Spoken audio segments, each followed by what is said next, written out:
Fox show's gonna be on the red carpet doing her Xavia Fox red carpet thing. Hey everybody!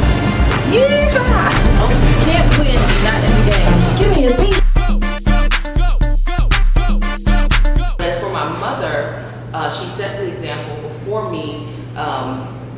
She always took it upon herself to take me to the finest restaurants, to take me out of the country, to do these various different things. That she would always say, now Iberia, she would say, you know, if they can't treat me better than if they can't treat you better than I can, then that's not the one for you. And it's been a blessing and a little bit of a curse, because I'm just like, well, hey, you can't even do what my mama do? Like, really? Right. Like, wow. And that has been disheartening, you know, because and I will admit that there's been times where I've had to settle. Or not had to, I chose to settle. Because it was like, well, dang, I'll go out, at least he got a car. You know, wow. This was not any time recently. No. It's like when I hit 30, it was a whole different thing. But this was like earlier 20s and stuff. Like, oh, okay, well, because, you know, in college days, they had a car. That was a big deal, you know. Like, so, well, he can at least do this or he can at least do that, you know. But it was always, you know, burning inside. You know, it's not good enough. It's not good enough. It's because of what she said. And then also, I would always see her do the same thing. Mom never brought men in and out of the house. You know, she was always very respectful. And then also, I grew up in the church. And my mother was one that if she said it, she did it. If she said it in church, she did it at home. You know, so I didn't. It was never a hypocritical environment that I lived in. And I think because of that rearing, I was able to just to maintain a level of respect for myself. And because I respected myself, the people who I allowed into my life had to respect me at that level. And I think that's something that we do need to understand, that as women, people are only, or really people are going to do to you what you allow them to do. Like I said, I chose to settle a couple times. But if I didn't, then they, you know, move on to the next one. So again, I saw a lot, and my mother definitely said a lot. So. That's really good what you said.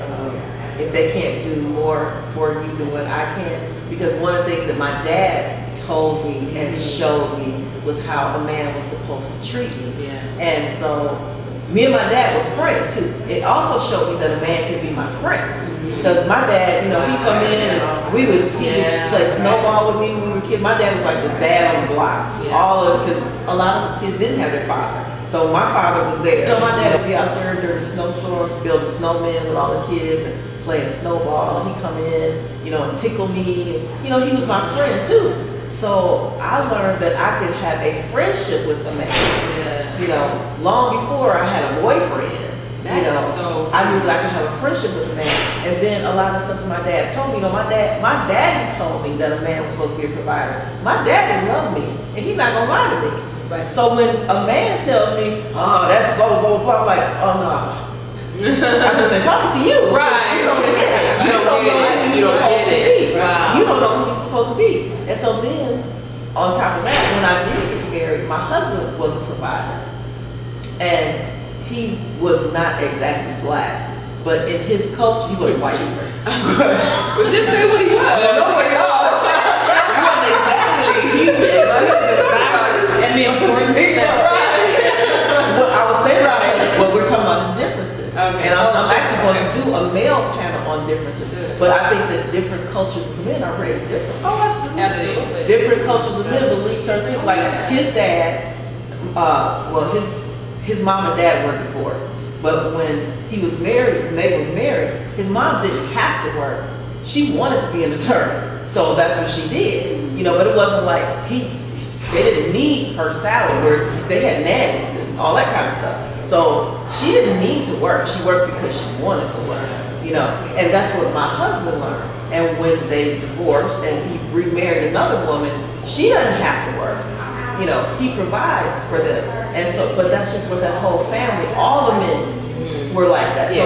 So I left from my dad telling me that a man was supposed to be a provider. I went and married a man that was a provider, and I saw a whole family of these men that were like, you know, this is what men do.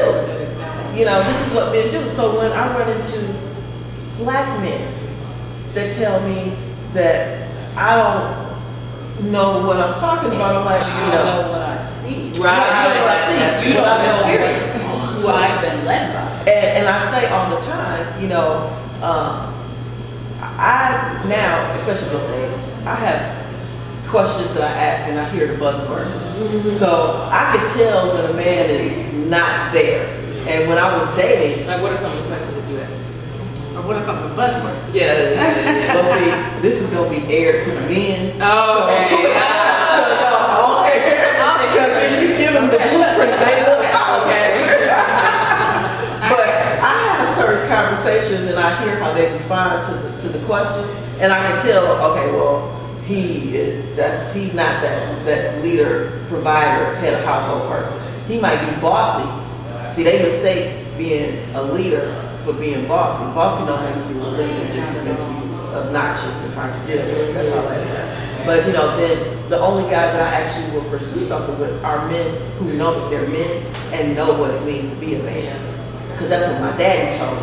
And my daddy loves me. Yeah. He's not gonna lie to me. They will. Well, you know, my stepdad, you said earlier about your dad was your friend. My stepdad was my friend. He was, you know, we played card games, we put puzzles together.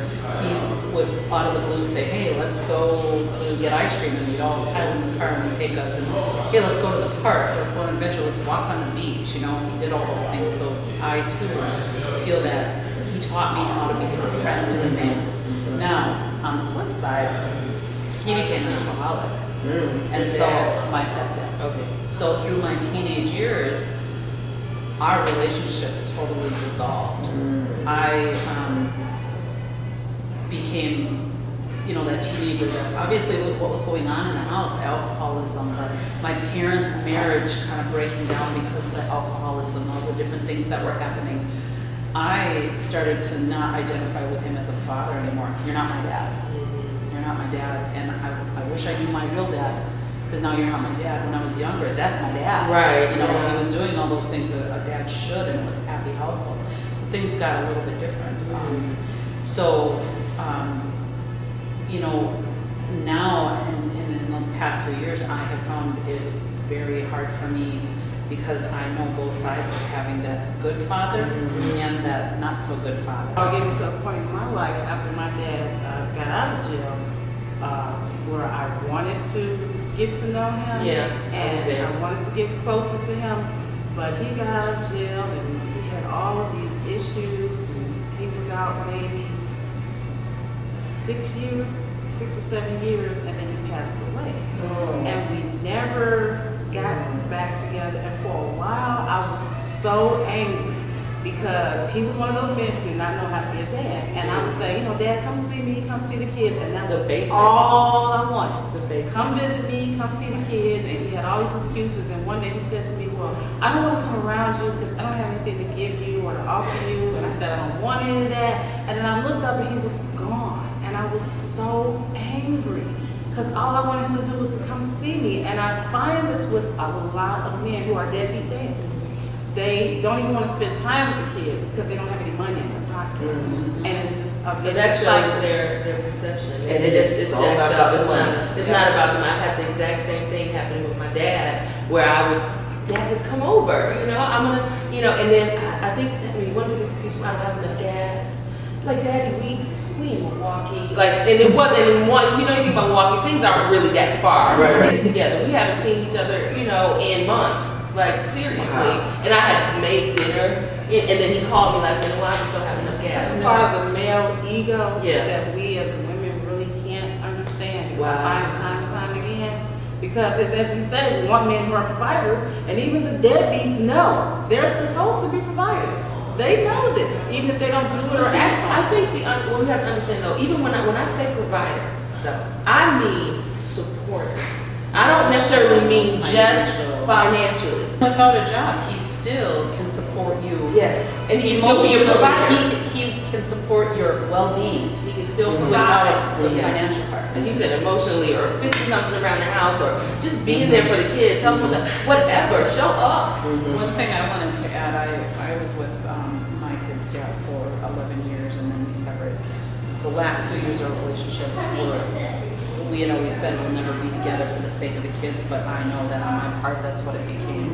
For those last few years, I tried as hard as I could to make it work, although it wasn't working because I knew the importance of having those two parents in the home. And one thing that he always did with my daughter, which I'm so grateful for now, is that on Valentine's Day, Sweetest Day, I didn't just get flowers and cards. She got flowers and bears delivered to school. And he taught her how a man should treat a girl. But back to the point that I was trying to make was that I tried so hard to make sure that we stayed together for the sake of the kids, because I feel like, you know, a woman can't teach a child, a boy, how to be a man. A man can't teach a girl how to be a woman. You know, it does take two. But he can still be there. And and financially wasn't, that financial part wasn't important to me, and so much that when we separated, when he had hard times, and he said, I don't have the gas to come get the kids, I said, just find a way to get here and I'll give you the money to spend the weekend with them. And I would give him money to spend the weekend because I wanted that for him to spend the time so they never felt like they didn't have a father. Because me knowing that part where my relationship with my stepdad broke down, how much that bothered me and hurt me, I didn't want that to happen to the kids. And also so much that we never went to court and did the child support order because I said, I know that I make more money than you do now, and I don't want your money, I want your time for these kids.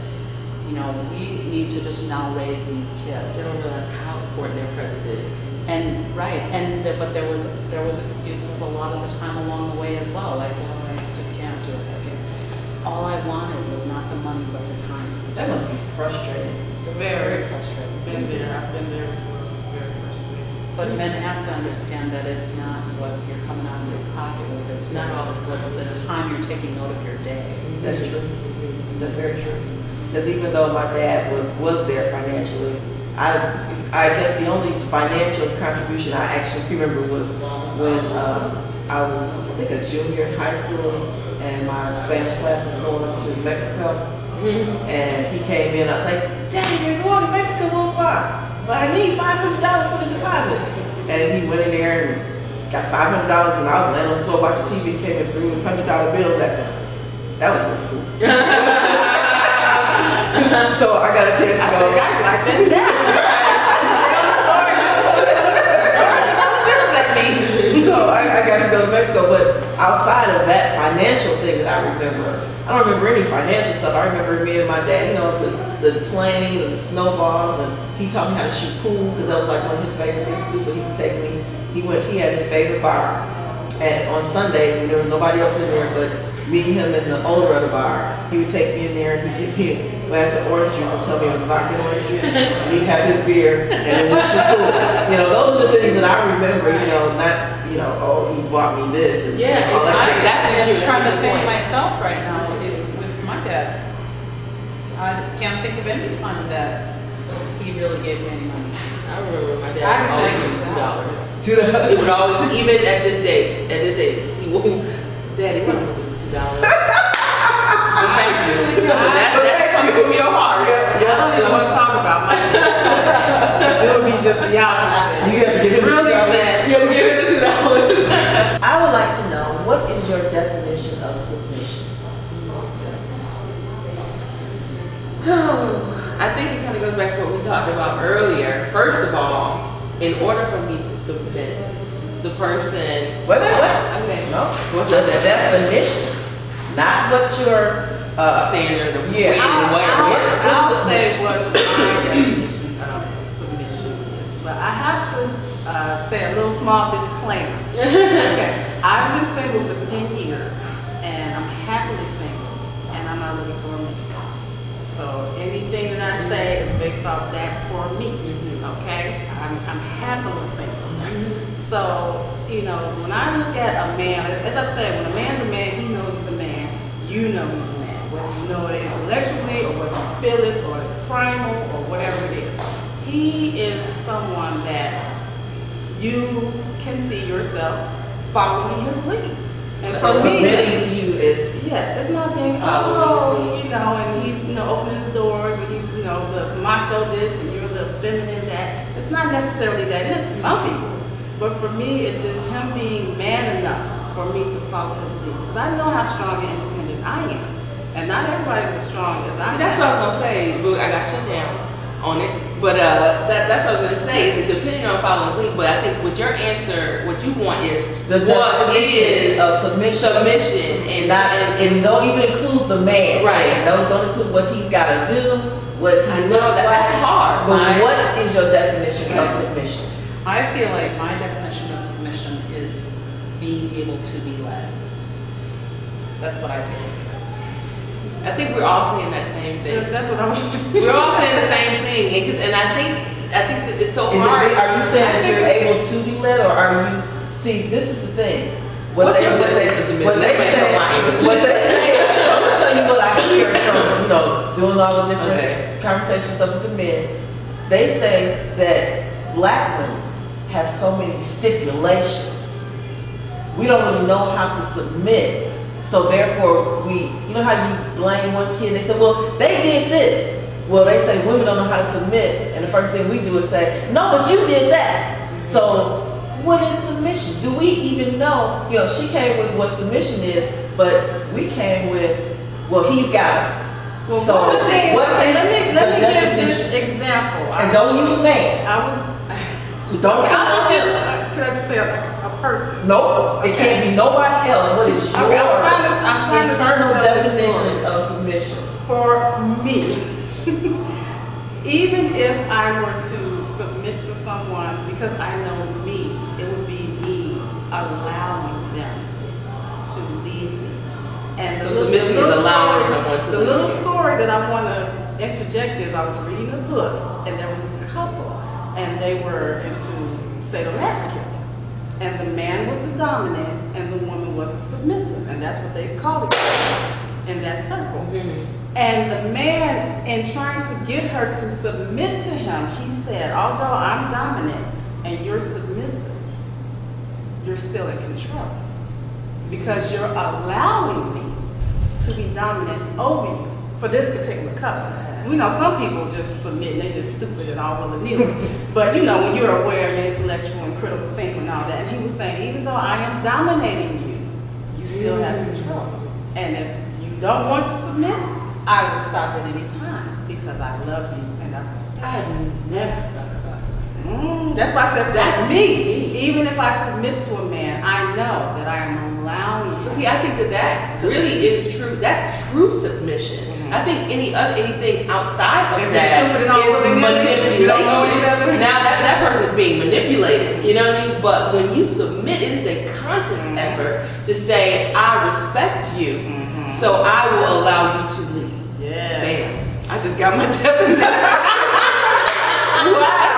That for me, and maybe true for you. That's But if huge. you're allowing someone to lead you, are you being submissive? I think it is. I think so. I think it's a choice. It's a You're choice. still controlling the situation. You're in control of yourself. You're You're in control of yourself and your thought, because you have a man who's abusive and domineering. He's telling you what to do, and you're scared, and you're just doing it because you're scared. That's a little different than being in a Or maybe you know how you have words that have dual meanings. You know what I mean? So I prefer the one we just came to the revelation about. But I guess because you're actively submitting. You are Not necessarily out of fear, or because it's just domineering, but because it's like, I am allowing you. And some men might not even like that. That's you more empowering to the man.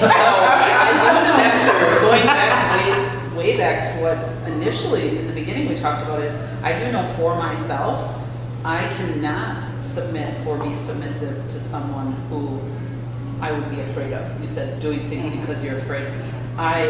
The only time I feel like I can even allow myself, using that word allow, to submit is when I feel like that person really has my best interest at hand and not theirs. But you're healthy, but you're mentally healthy, and other people are not. So then if they've been abused and that's all they've known, unfortunately that's what they know. Now I'm gonna throw an extra question here, and I do like the definition we just came up with. So can you repeat it for us? Oh, I don't know.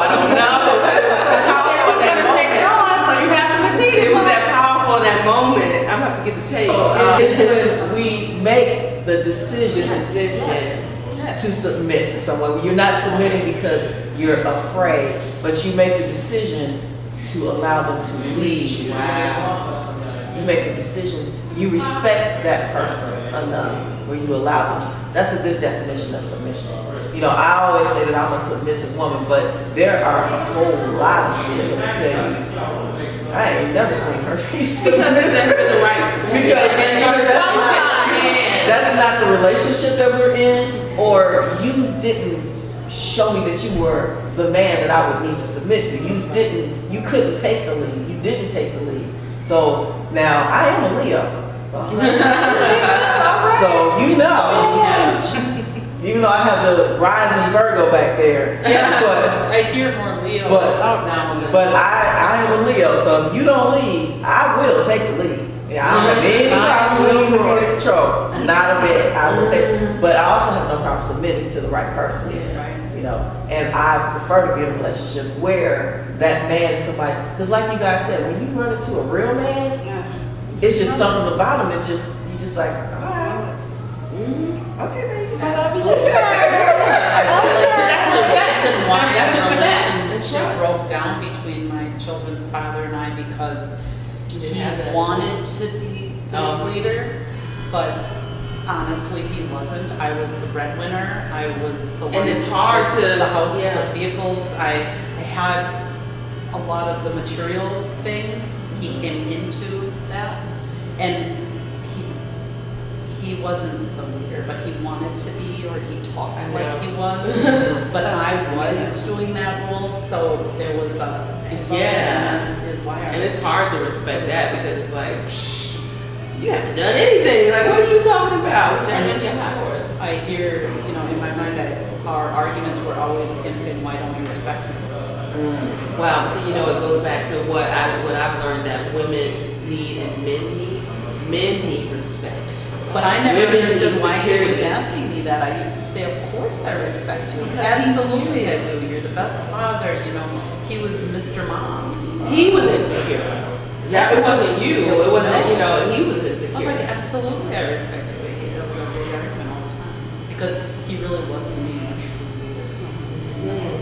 And he probably felt that. So yeah, that was his own insecurity. Yeah. Because you said he wanted to be the leader, but you just said he was Mr. Mom. Right. Well, he was 100% disabled veteran from the military. Okay. So he did not work. He was in the house. He took the kids to school. He picked them up. He made the meals. When I came home at night from work, dinner was on the table. Homework was done. Baths were run. I don't want you Kids to were do getting that. ready. He couldn't. If he would have worked outside of No, I don't mean work. I mean, Oh. what was his leisure time? Did he do any manly things outside of the house? Did he hunt? Did he both. I mean, not a whole lot. play darts? No. Because I wouldn't mind, you know, a guy being Mr. Mom if he had to be. If he went outside, he wasn't working, and in his leisure time, did a bunch of manly things. Don't get me wrong, he had his own place. 99% of the time he was in my house. But he had his own house, which he never gave up. For all those years we were together, he always had his own spot. So when he needed his own time, or if we had disagreements, he just went. He just went. Man cave was on another It's hard to street. respect that too. That's, I mean, like when you leave the home, wow, like I can't respect you at all. I always said what I want is for us to be married, have a house. My mind was my upbringing. Yeah. The white picket fence. Yeah. That you're in the house, you're running the This house, is our and I'm house. here. It's us. Wow, that was interesting, sir. I just don't. I mean, I would want to own property. You know, my husband and I own property, so there would be other houses, but they'd be ours. Right, yeah, Not yours, where you. But I've heard the man about cave is that. fine. Yeah, the man cave. It's usually in the same garage or the basement. Honestly, in a way, it gave me an insecurity. Absolutely. It gave me a huge insecurity. Absolutely. Because I'd be like, okay, what, you got your other chick stashed up over there or what? You know, why are you holding on to this house? And I hope you have keys to it. Oh, heck no. So is it safe to say that we all believe in submitting to The right to absolutely. your man? Now see, you said the right man, but then I have to be like the fellas and put it back on you because you choose the man that you're with. Yeah. So why would you choose a man? That's what I'm saying is that sometimes when you first start a relationship, it doesn't all automatically start with submission. You know what I mean? And it's dating, it's friendship, it's dating, it's fun, it's whatever. And then as you grow, and then the roles start to kind of take their place, and you see that the type of person this is, and that type of person I am, or whatever, then you can make the decision if this man is worthy of submission or not. Or sometimes you've been in situations, kind of like we were saying, in marriages sometimes where it started out where he was worthy, and then it changed. So do I just get out because it's changed? You know, because I believe that love is a choice. And so you choose to stay in it, stick through it, pray through it, counsel through it, whatever you got to do to get back to that point. So if he's going through his thing of whatever he's doing, he's not worthy of submission, then I may not be submitting in that season until we get it back together and get that order together. But let me ask you this then. So you said, as you know, you're friends, you have this friendship, and you're dating, and you're moving forward, and you discover that this is not the man that's worth submitting to or qualified to submit to. Do you keep going? No, I do not. Now I say that loud and proud. I don't want to talk so much about this relationship that I had, but this is another, I think, good point, is I hoped and prayed and wished that one day he was going to become the person. Because sometimes those little sparks, those little potential things, they were all there. But he had a huge excuse. His father was never in his life. Well, his father was in his life, but incarcerated. And when his father became incarcerated, he pretty much just disconnected. He would never go see him when his mom wanted to take him to visit. He would not. So he was raised by a single mom who, you know, just showed him how a woman can run the house by herself. So in a way, I used that maybe as an excuse to allow him to do what he was doing, hoping that one day he could see how my family functioned, and that he could see that this is a better scenario and we can function like this as well. But one of the things that I never understand, I've never been married. I never understand how people get to the point where they date, they get engaged, they get married, and then all these things go wrong, and they say, well, I thought this was going to happen, I thought this was going to happen. And I think to myself, when you get divorced, you sit at the table, when you separate everything, you talk it all out, why don't you do that before you get married? I don't understand. I do that. I'm in counseling right now, and I'm not even engaged. I just think it's so seriously married, and it's such a huge step, and even financially, you spend $20,000 on the way. People don't realize how big of a step it is. And 2 years later, they're divorced, and I've seen it. I've seen months later because marriage is disposable these days. And people go into it with the mindset that, oh, I can divorce. They go into it with that it is. But is it true what they say that women are always trying to change men and men don't want women to change? I believe it's true. I believe it's a lot of cases. Yeah, a lot. I've heard women. So we have to realize that they go in, and they go in and they stay in, hoping that things will change. And I don't think he should be like perfect, because nobody's perfect. But I think when you say I do, by the time you get to that day, he should be as close to everything that you already wanted. Exactly. The day that you get married, not 2 years or 10 years that, oh, he's got potential. No, this is your husband. He has potential doing the fiance. Right. The day you get married. And that's why sometimes, I don't know, you see incidents where people, they ditch you at the altar. And I'm thinking, maybe they had a good idea. But they said, wait a minute. It's come down to the line, and I'm not 100% happy. You know what? One of the things that I think that people, they get this misconception with marriage. Now I like what you said. We said love is a choice. It is. Because this is what I think, okay? And me and my boo were laughing last night because, you know, I like talking. I'm just going to use the superficial thing. I like talking. So I had lots of shorter men tell me, you're going to miss out on a good man because you want a tall man. And I said to them, I'll never know. How will I know if he's a good man? Because I'm not going to talk to him on that level. But you know what? The thing about it is, we do so much research when we want a car. When you want a new car, you gonna find out the gas mileage, you gonna find out, does it have airbags, the engine, the this, that you gonna find out everything about this car. You're gonna research, you can compare it to everything, because this is what you want. But when it comes to a man in a relationship, we just fall in love. Not me. With whatever come walking up to you, just because it say the right words, you fall in love. You fall in love with it. You got people that talk. Now, see, for me, I go a little bit to the extreme. I've been married before, and all that kind of good stuff. I've been in relationships pretty much all my life. But I'm going to do some research. Okay, before I marry anybody, I'm going to live with you for a year. I don't care what nobody say about checking out. I'm going to live with you for a year, because there is stuff that you find out living with somebody, and I know this for a fact because this is what I do. Yeah. And I can date you however long and come visit you at your house, and we can go stay at a hotel, we stay at your house, my house, whatever. But when I'm living with you and I see how you pay your bills and who shows up at 3 o'clock in the morning, Where you put your wet towel? when we around each other, like you said, when we around each other 24/7, 365, I'm gonna figure out, do I really want to be around you 24/7, That's a lot. 365? You learn a whole lot about somebody living with them. I know a lot of people preach against marriage sex, but I'm gonna have sex with you. I love the controversy. Whenever I start talking, it just sets people off.